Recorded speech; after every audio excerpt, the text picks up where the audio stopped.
Bom, essa aula ela vai tratar tanto ela faz um resumo do que seria a história da tipografia e também do que a gente chama de classificação tipográfica. A classificação tipográfica e também o conhecimento da história da tipografia, obviamente, mas a classificação tipográfica especificamente, ela é muito importante para que se entenda a tipografia tanto para a aplicação do texto, da palavra, como elemento de design, assim como para o desenho desse elemento de design que é a letra, né?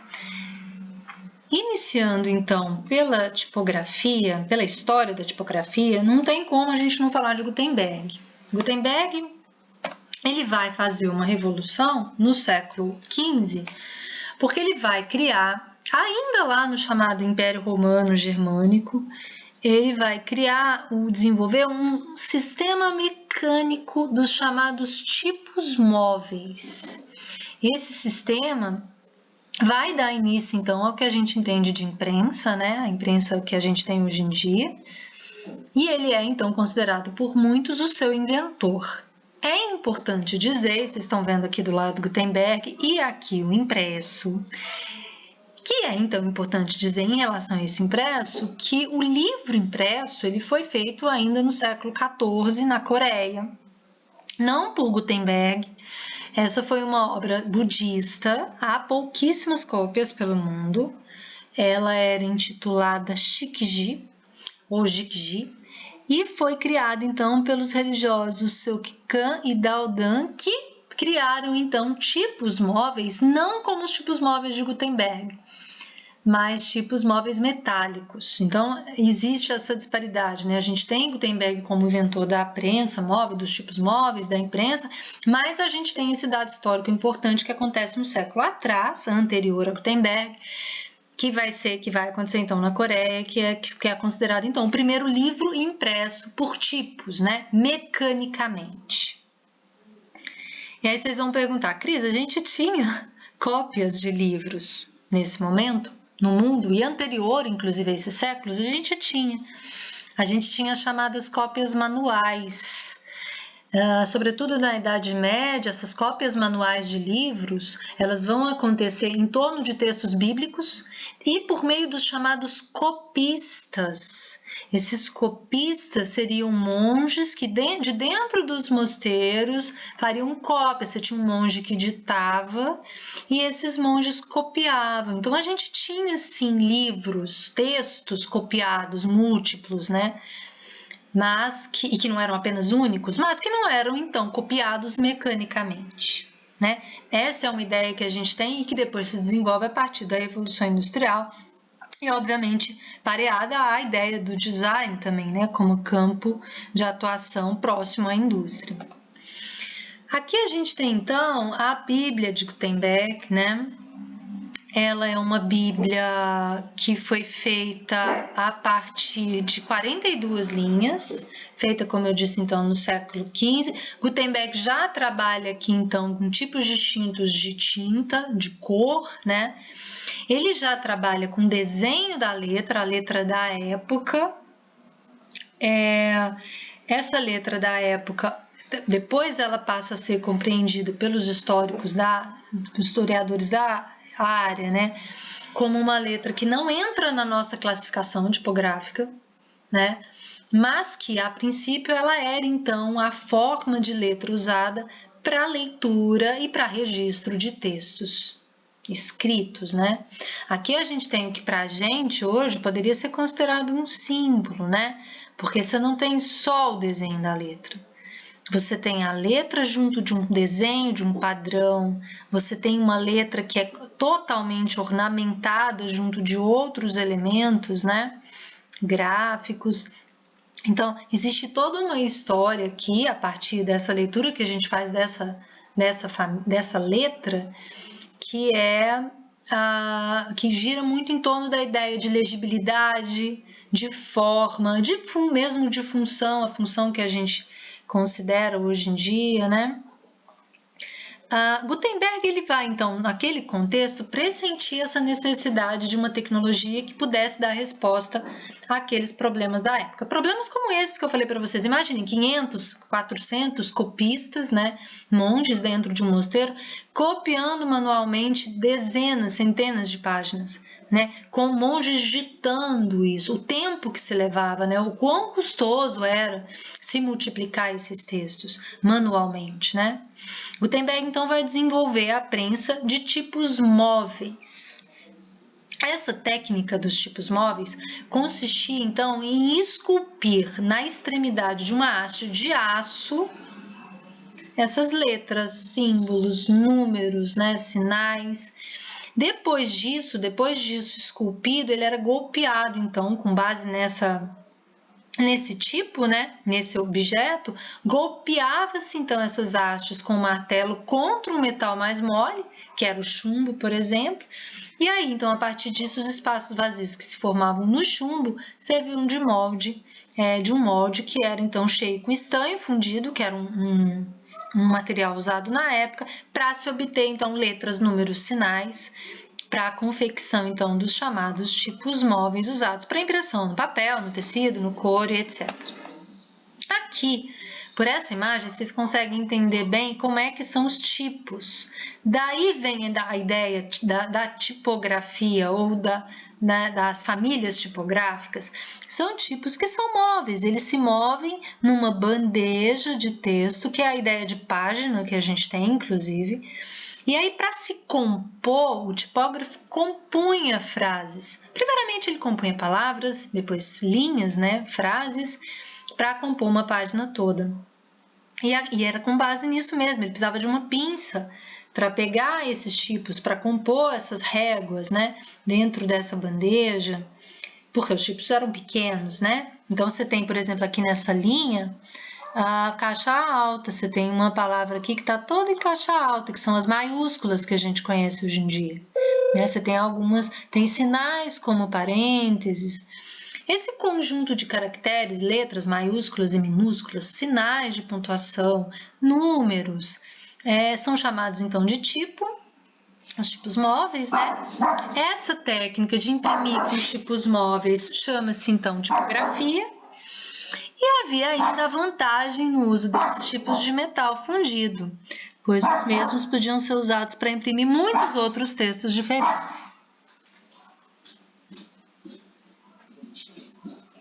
Então, essa bandeja com essas linhas de tipos móveis compostos em linhas e frases, ela deixa claro isso que está descrito aqui, né? Aqui a gente tem uma chamada composição tipográfica. Bom, aqui a gente tem então o desenho dessa peça, desse tipo móvel, né?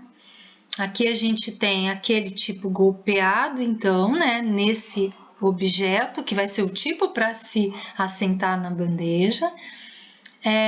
E esse tipo móvel, né, era então entendido como essa maneira de escrever, com pequenos pedaços de chumbo, que foram então inventados por Gutenberg, né, como essa técnica, e que vai então facilitar a entrada da escrita para o mundo da reprodução em série, ou seja, da seriação.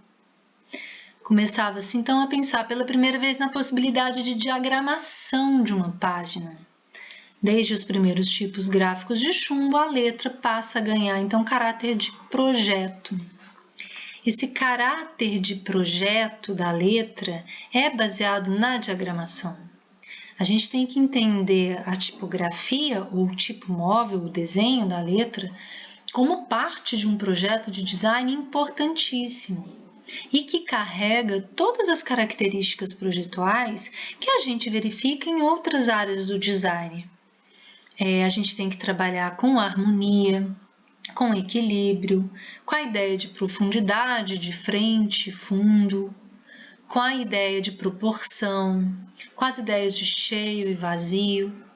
Então, a diagramação anda pareada, anda junto, caminha junto com a ideia do desenho da letra e do desenho e aplicação da letra em um projeto de design. Aqui a gente consegue ver melhor o desenho do tipo, o tipo golpeado, então, no chumbo. E aqui a gente tem, então, uma descrição de como é que a gente pode entender essa montagem da página de um livro. Para se montar, então, para se diagramar essa página de um livro, era necessário um dia inteiro de trabalho, isso é dado histórico, né, com esses tipos, e após esse processo, você compõe essas palavras, frases, linhas, parágrafos, até se chegar na diagramação de uma página completa. Depois disso feito na bandeja, impregnava-se então essa página com tinta, que era uma mistura de azeite vegetal e pó de carvão, e aí em seguida com uma prensa, por isso a ideia de prensa, né, ou imprensa, pressionava-se o papel contra as letras embebidas de tinta para se obter o papel impresso. O material usado na confecção dos tipos, que era esse estanho, podia ser reaproveitado por um longo tempo, fundindo-se então os mesmos novamente após esse desgaste pelo uso contínuo, então precisava se trocar, né? Então você usava durante um bom tempo aqueles tipos até que eles iam perdendo então ao desenho, mas um bom tempo mesmo, né? Para que esse estanho perdesse a qualidade de relevo, né? Eu fiz questão de trabalhar nessa aula famílias distintas, né? Fontes distintas, para a gente começar a entender, futuros designers, que o tipo, né, entendido como letra, né, esse tipo móvel, que é o desenho da letra gravado, e depois que forma essa ideia de família tipográfica, é antes de tudo para nós designers desenho, forma, que depois ganha função a partir da ideia de texto, da ideia de compreensão da palavra verbal, né? Se eu tenho a palavra tipografia, existe todo um caráter verbal, né, de compreensão do que seria tipografia e que é posterior para nós designers à forma, né? Primeiramente, a gente tem que passar a entender a letra como desenho, para depois impregnar essa letra de conceito, né? Conceito verbal, de compreensão da palavra. Aqui, o que eu fiz nessa página de texto? Além de trabalhar duas fontes distintas, né? A gente tem uma fonte aqui, outra fonte aqui, a gente tem um ritmo aqui que interfere na leitura, que colabora para a leitura. Quando a gente coloca, então, negrito ou bold numa palavra, ou num conjunto de palavras, o que a gente está fazendo? A gente está destacando aquelas palavras. Hierarquicamente, elas passam a ser mais importantes. Quando a gente coloca em caixa alta uma palavra como essa, ela está toda em maiúscula, eu quero hierarquicamente dizer que essa palavra é importante, né? Quando eu sublinho uma palavra, ela também tem um grau de destaque maior do que as outras.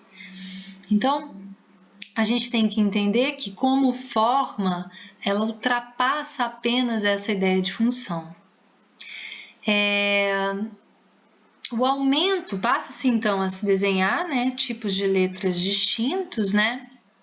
Aqui a gente tem, por exemplo, então, na tipografia profissional, dois exemplos, né? Eu coloquei aqui a Caslon itálica com tamanho 8, né, de ponto. E a gente tem também aqui a Caslon itálico com 10 pontos. Então, eu tenho uma variação de tamanho, de estilo de família tipográfica aqui.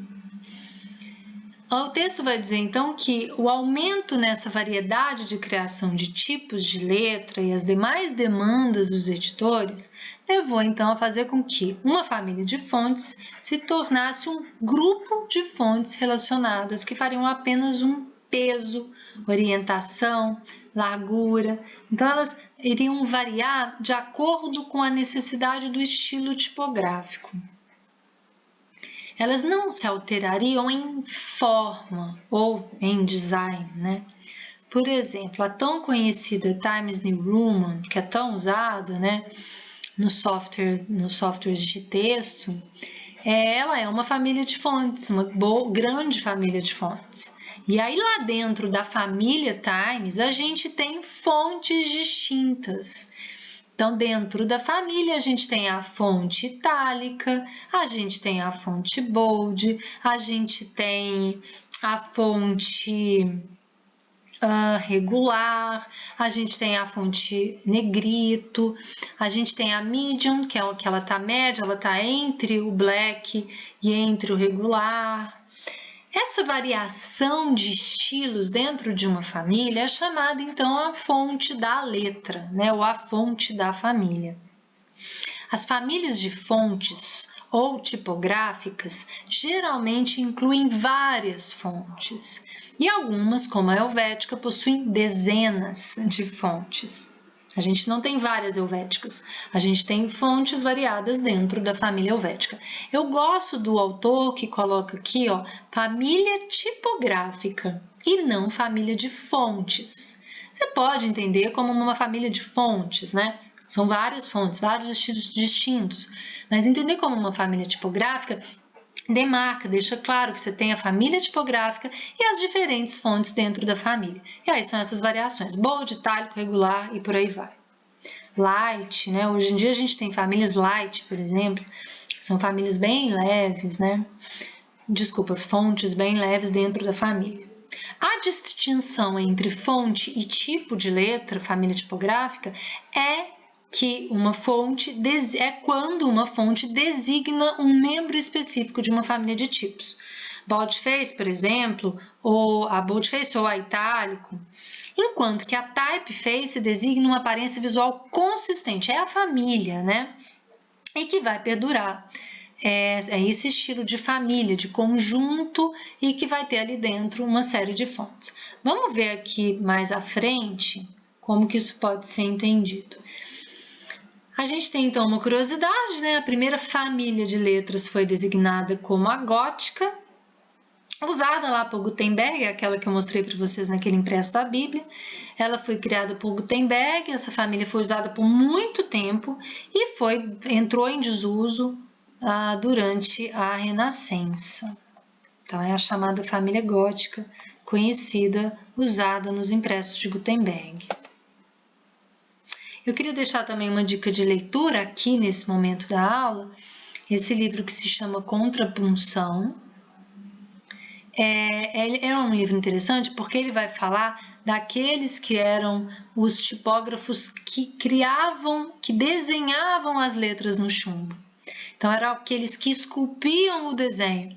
E muitos desses desenhavam, além de esculpir, eles criavam essas formas tão conhecidas que a gente tem hoje em dia, seculares já. Vocês vão ver que muitas das famílias que a gente ainda usa já são seculares e foram criadas, então, por esses indivíduos, né? Que eram os nossos primeiros tipógrafos, que trabalhavam, então, com contrapunção, que era, então, o ato de se esculpir, de se fabricar esses tipos no chumbo. Vamos entrar agora na história, né? A gente tem, então, a história da tipografia dividida em fases. Então, a gente tem a chamada Era do Livro, que é a mais longa, ela é bastante longa, como vocês podem ver. Ela vai de 1455, portanto, século XV, Gutenberg, a 1830, portanto, já século XIX, ontem, né? Está bem mais próximo aqui da nossa era. Depois da Era do Livro, a gente tem outro marco, a gente tem a chamada Era do Cartaz. A Era do Cartaz vai se dar desde o século XIX, então, final da Era do Livro, 1830, a 1984. 1984, a gente está falando já de década de 80. Em design, a gente tem o chamado design pós-moderno. A gente tem uma série de coisas acontecendo na década de 80 em design. Então, a gente tem essa era do cartaz importante, mais curta, né? Mas que vai conter uma variação de acontecimentos, de eventos, por vezes até maior do que a era do livro. A gente tem momentos muito abruptos de mudanças durante a era do cartaz. A era da tela é o que a gente está vivendo a partir da década de 80 até os dias atuais. A era da tela é importante porque quando a gente pensa era da tela, talvez a gente pense só na tela computador, né? Mas como a gente ainda está vivendo a era da tela, é importante que a gente entenda a era da tela como tela de cinema, como a tela da TV, como a tela do computador, obviamente, né? Os computadores pessoais, notebooks, computadores móveis, até chegar então nos celulares. E esse uso que a gente faz hoje em dia dos celulares a partir de aplicativos, jornais, livros digitais, enfim. Então aqui a gente tem uma separação de fases dentro da história da tipografia. Bom, o que a gente tem aqui e que nos ajuda a entender essa história, né? Como é que a gente faz para bater os olhos e entender que aquela família tipográfica ou aquela fonte faz parte de determinado período ou contexto histórico? Para isso é importante que a gente entenda que a história da tipografia, dividida a partir dessas fases, vai possuir características formais distintas. Nós temos aqui esses fios, né? E aí a gente vai pensar esses fios como eixos.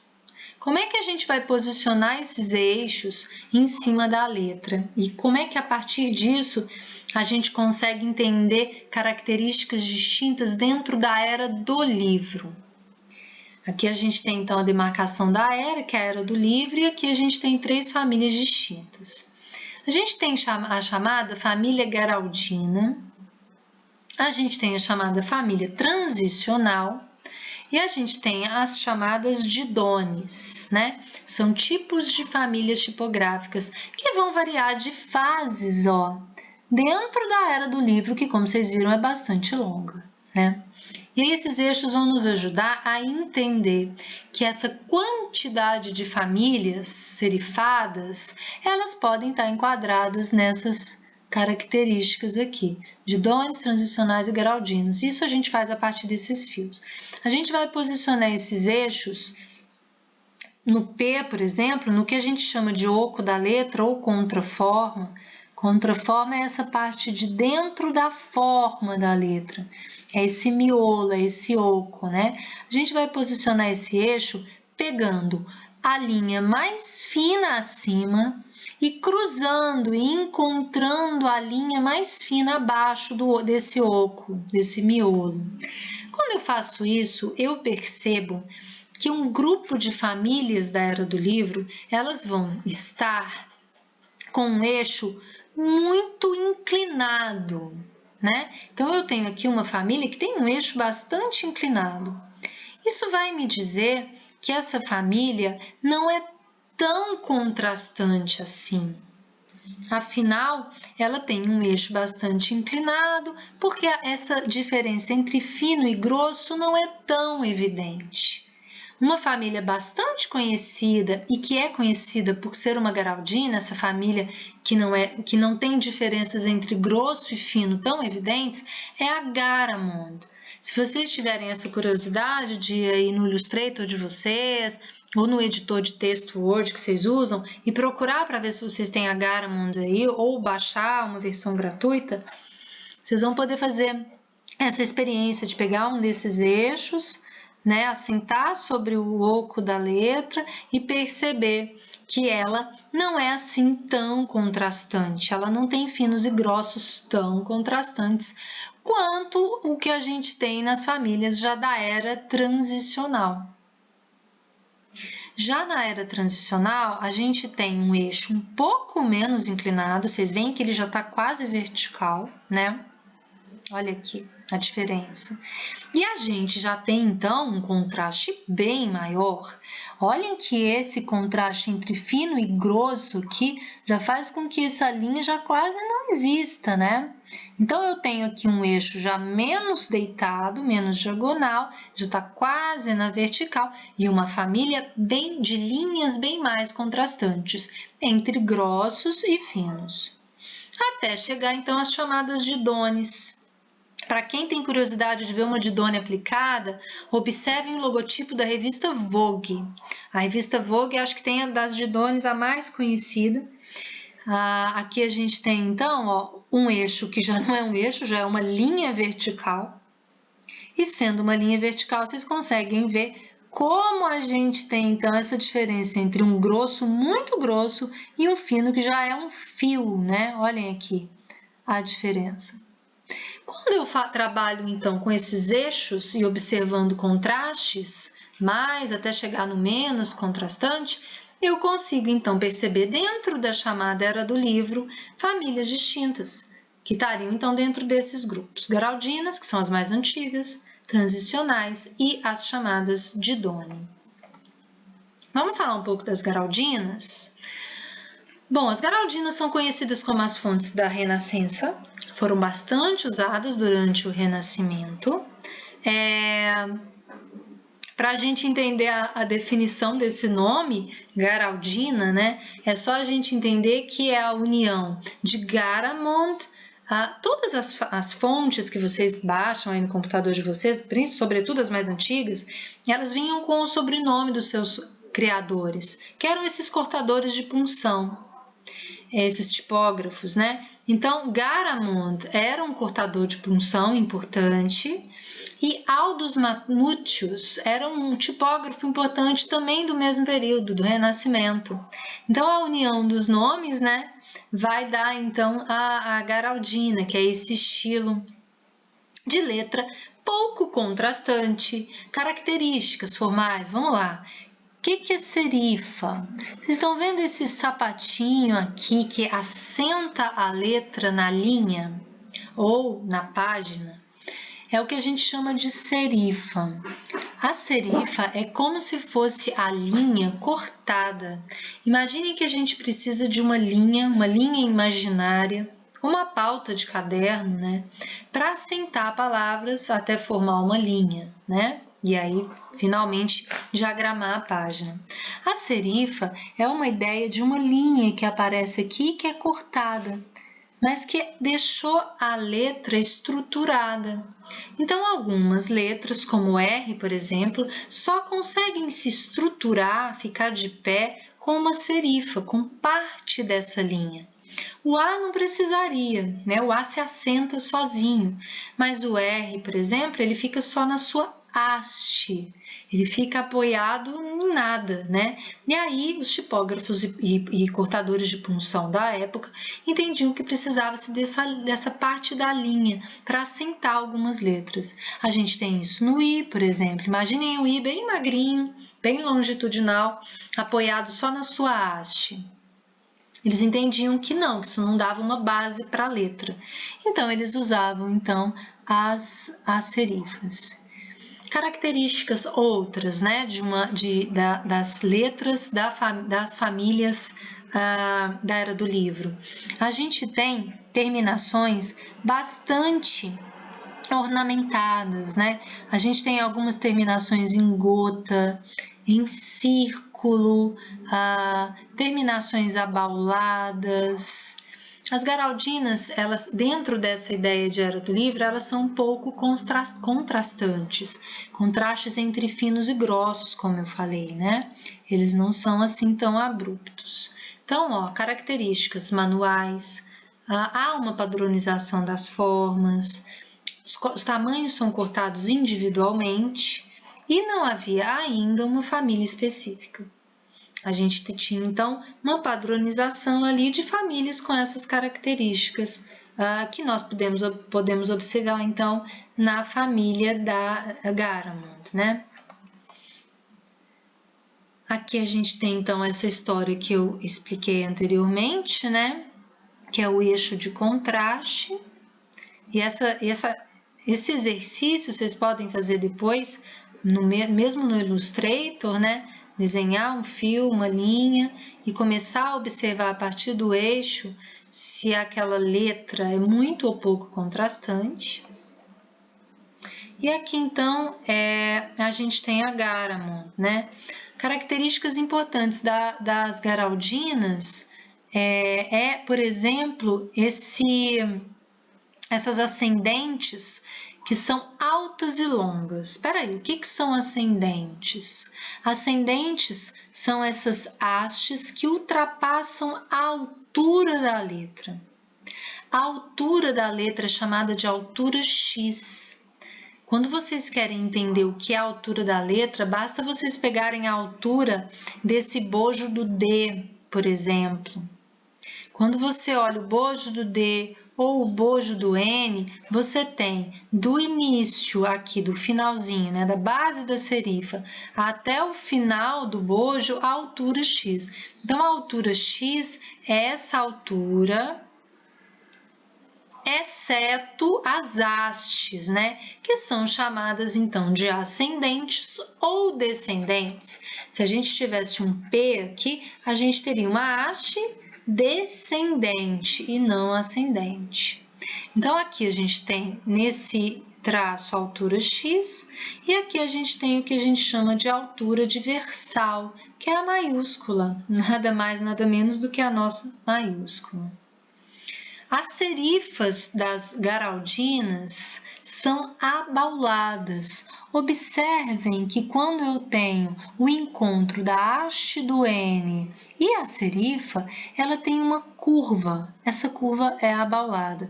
Essa também é uma importante característica das garaldinas. E como eu disse, pouco contraste entre grosso e fino.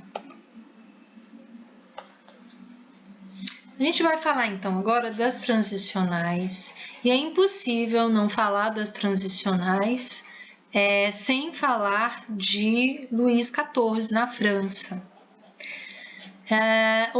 Aconteceu então a criação de uma fonte corporativa para esse império de Luís XIV, né? Era chamada Romane du Roi, ou então a Romana do Rei.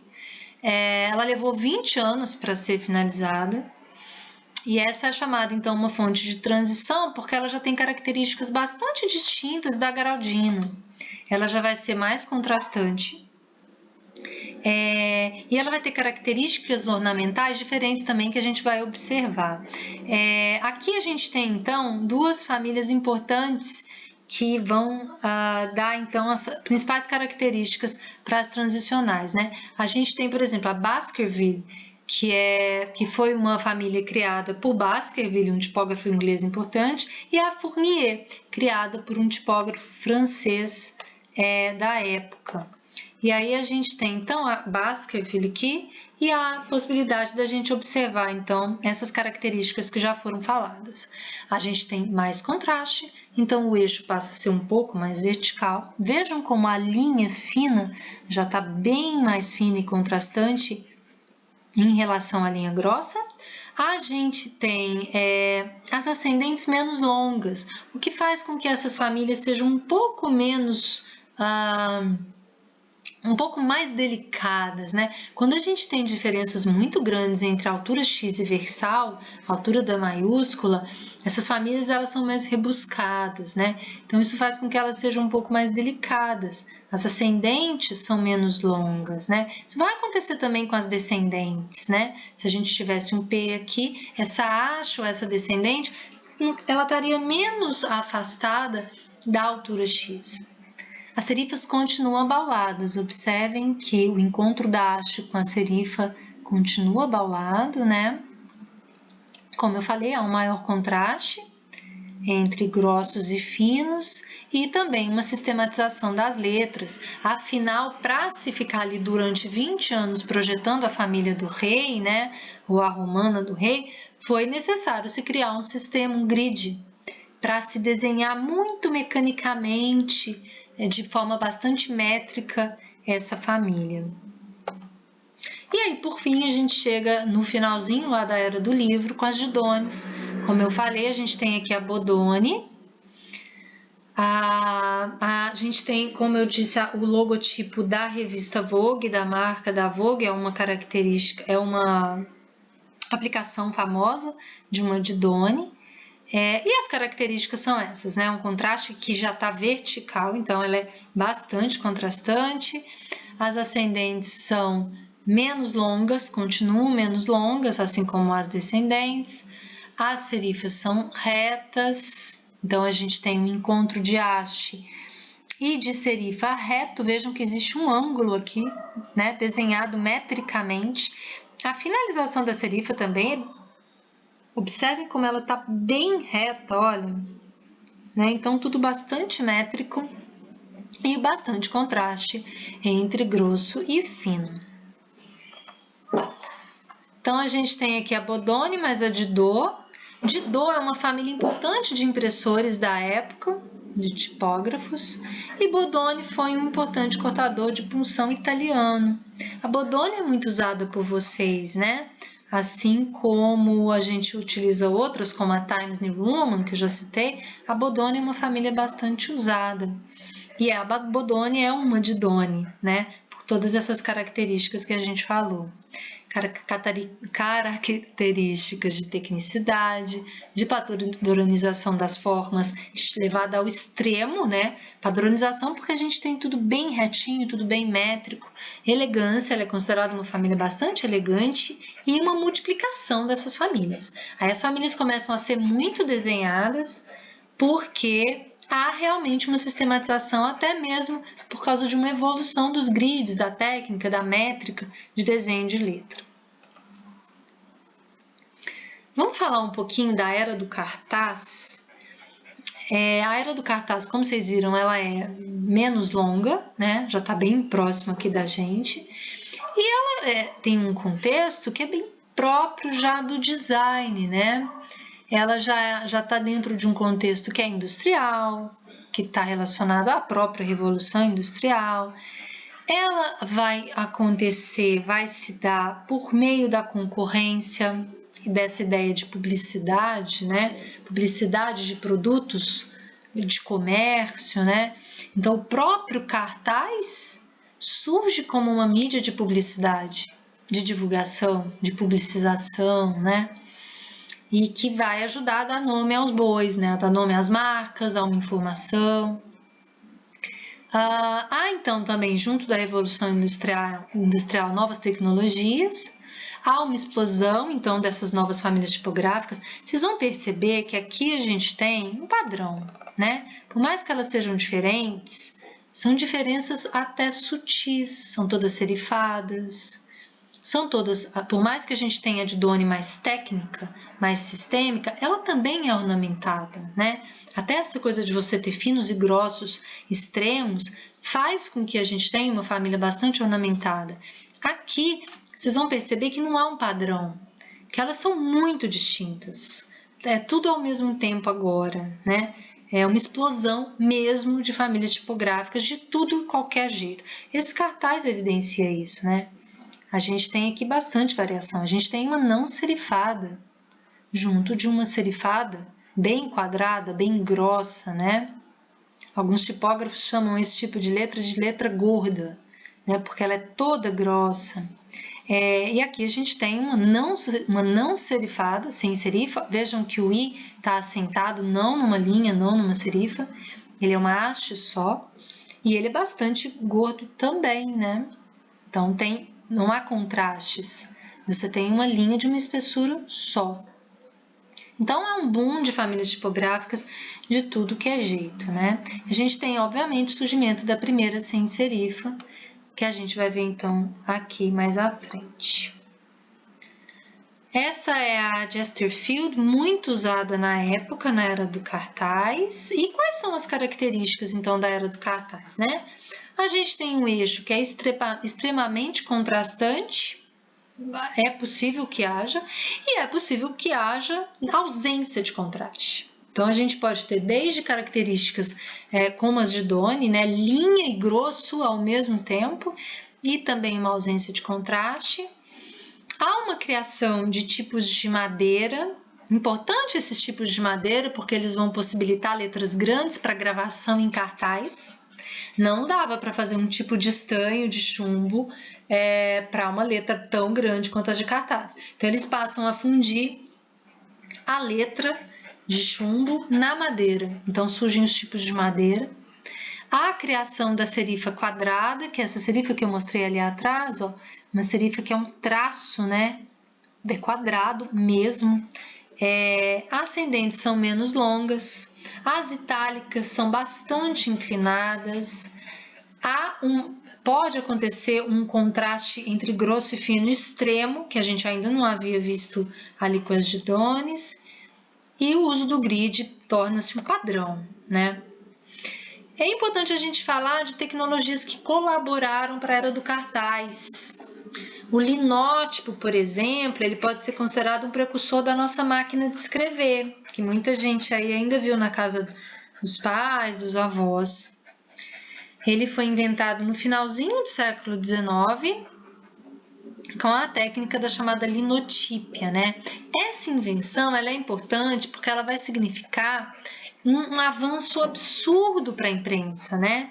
Porque nela, cada peça de metal, em vez de formar uma única letra, vai conter todas as letras de uma linha. Então, você vai trabalhar com essas réguas já direto para a gravação. Diferente da prensa de Gutenberg, que você tinha que criar a partir dos tipos, né? Outro grande passo rumo à modernização foi, então, esse clichê chamado de clichê adaptável, que vai possibilitar a confecção de páginas completas. A gente tem aqui, ó, 2 vídeos, um anterior, que é para clicar e ir para o link, e a gente tem um outro vídeo aqui importante também, que mostra o linotipo funcionando. Vamos falar um pouquinho, na era do cartaz, das vanguardas. As vanguardas que a gente conhece tão bem, né? As vanguardas de design, de arquitetura, que estão dentro ali daquele contexto da Bauhaus, da revista Der Stil. A gente tem aqui, ó, essa frase, né? Era por uma nova tipografia mesmo. E eles queriam, a partir de uma nova tipografia, eles idealizavam criar uma nova linguagem.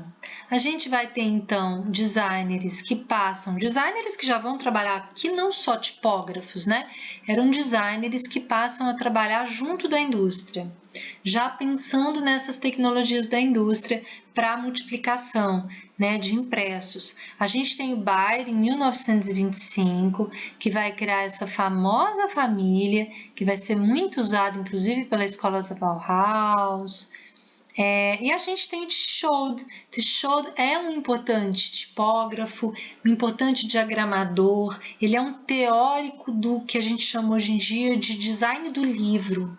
Ele vai pensar o design do livro e, obviamente, junto disso ele vai pensar o desenho da letra, a diagramação da letra, né? E ele também vai trabalhar com Bayer, ou ser influenciado por Bayer no desenho das famílias tipográficas.